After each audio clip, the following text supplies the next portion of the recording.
Asa pala si Babe? May nilalakad eh. Mukhang nalulugi ang bar.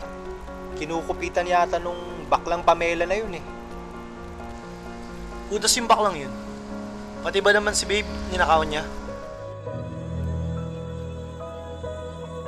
Kailan ka ba natutong binulitik na alak na yan? Ikaw pala, kasan? Oo. Pati pagtawag mo sa akin, iba na. Dati mahal. Ngayon, kausang na lang. Ano ba problema mo?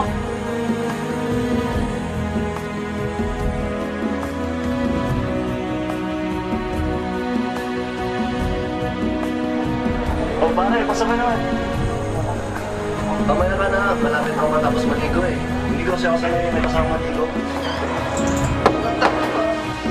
Kumuha ko tayo sa mga kapit-ibig mga bakla ha. Ang pag-inom ko yan, hindi ko yan ang gagawin ko sa'yo. Tandaan mo yan, tarantado.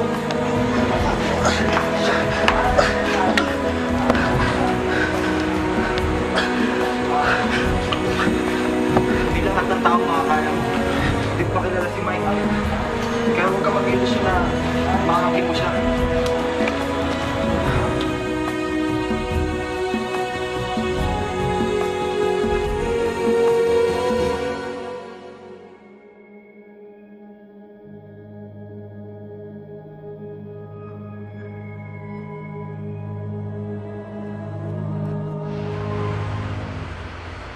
Inilihim ko lang sa inyo ang pag-inom ko ng alak.